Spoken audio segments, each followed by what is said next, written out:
দরজায় কড়া নাড়ছে ICC champions ট্রফির ২০২৫ আসর। আগামী মাসে পাকিস্তান ও সংযুক্ত আরব আমিরাতে পর্দা উঠতে যাচ্ছে এই জমজমাট টুর্নামেন্টের। লম্বা সময় পর কোনো টুর্নামেন্ট আয়োজন করতে যাচ্ছে পাকিস্তান। যদিও এই টুর্নামেন্টের আগে বড়সড় ধাক্কা খেল পাকিস্তান। দলের অন্যতম পারফর্মার সাইম আইয়ুবকে পাওয়া নিয়ে জেগেছে শঙ্কা। দক্ষিণ আফ্রিকার বিপক্ষে চলতি কেপ টাউন টেস্টের প্রথম দিনে গোড়ালিতে চোট পেয়ে ৬ সপ্তাহের জন্য ছিটকে গেছেন সাইম, যার ফলে চ্যাম্পিয়ন্স ট্রফিতে তার খেলা নিয়ে তৈরি হয়েছে অনিশ্চয়তা।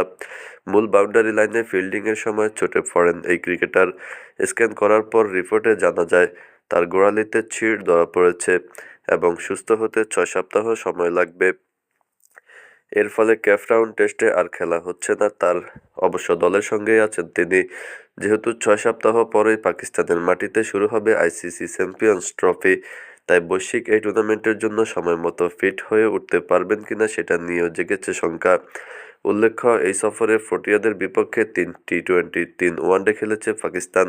এখন খেলেছে ২ ম্যাচ টেস্ট সিরিজ। সংক্ষিপ্ত সংস্করণে সিরিজ হারলেও সাইম ২ দলের মধ্যে সর্বোচ্চ রান সংগ্রাহক। ২ ম্যাচে ৯৮ রানের অপরাজিত ইনিংসসহ করেছেন ১২৯ রান। বৃষ্টির কারণে তৃতীয় ম্যাচটি পরিত্যক্ত হয়। ৩ ম্যাচের ওয়ানডেতে সিরিজে সাইম ২৩৫ রান নিয়ে টপ স্কোরারদের মধ্যে দুইয়ের মধ্যেই করেন সেঞ্চুরি।